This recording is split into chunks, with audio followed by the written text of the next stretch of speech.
Bienvenue à tous à ce cinquième podcast qui concerne cette fois-ci la quatrième étape du design thinking qui en fait s'articule autour de comment prototyper son design, sa solution, etc. Donc pour rappel, donc il s'agit de la quatrième partie. Donc nous sommes partis dans la première partie à la découverte de l'utilisateur final. Nous avons affiné ensuite la problématique que l'on cherchait à résoudre pour l'utilisateur final, le client ou le métier, tout simplement.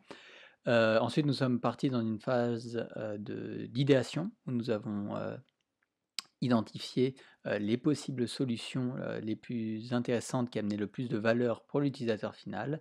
Et une fois cette sélection faite de solutions pertinentes, la quatrième étape s'attarde à prototyper son design. Donc encore une fois, dans le design thinking, on cherche à réduire ces cycles de production et de conception, tout simplement pour atteindre rapidement une phase de prototypage, car cette étape-là a plusieurs avantages non négligeables par rapport à une approche beaucoup plus classique.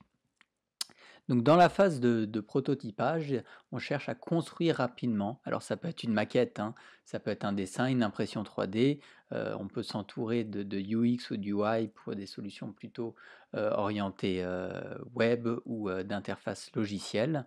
On essaye plutôt de faire ça en séance. Alors comme j'ai dit, on peut se faire aider par des experts, hein, des UX ou des UI, on peut aller dans un Fab Lab pour profiter d'impression 3D, hein, d'imprimantes 3D. Mais normalement, ça se fait plutôt en séance. L'objectif, c'est vraiment d'associer la même équipe, hein, toute l'équipe, tous les participants à la construction pour avoir un retour rapide, hein, et continuer à capitaliser sur cette intelligence collective. Donc voilà pour cette phase de prototypage. Elle peut être également en fait accompagnée d'outils de gamification de serious game. Alors pareil, on ne va pas les détailler là, hein, mais vous avez par exemple des Product Vision Box qui peuvent aider justement lors de cette étape de prototypage. Et en fait, le prototype va permettre deux principales choses. Dans un premier temps, ça va permettre, hein, comme on dit, hein, une image vaut 1000 mots, hein, ça va permettre de visualiser concrètement un concept. Et ça va un peu déconstruire peut-être toutes les idées préconçues qu'on aurait pu se faire sur la solution, sur le besoin, sur la problématique initiale, etc. Donc ça va aussi faciliter, hein, par définition, une appropriation de cet ensemble-là. Ça va aider, hein, ça va accompagner l'exploration qu'on va avoir, hein. On va pouvoir se projeter dans des scénarios d'usage, des scénarios fonctionnels, voire même techniques. Et en plus, ça permet également d'envisager des pistes esthétiques par la suite. Donc ça, c'est le premier élément, hein, ça permet vraiment de visualiser concrètement un concept. Et le deuxième élément, c'est que ça va être un véritable outil de médiation.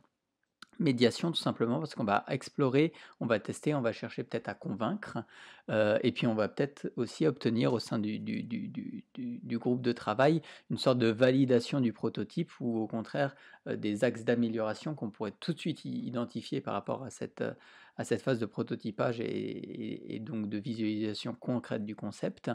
Et en fait, on va également, ça va permettre de déterminer un peu la capacité à mettre en œuvre ce type de solution en entreprise. Donc c'est vraiment, encore une fois, une phase où on va essayer c'est un moyen de tester ces idées avec les utilisateurs et vraiment commencer par à convertir en prototype afin de voir comment la solution fonctionne concrètement, réellement, et pas seulement dans nos idées ou par rapport à des approches préconçues qu'on aurait pu avoir par rapport à une solution.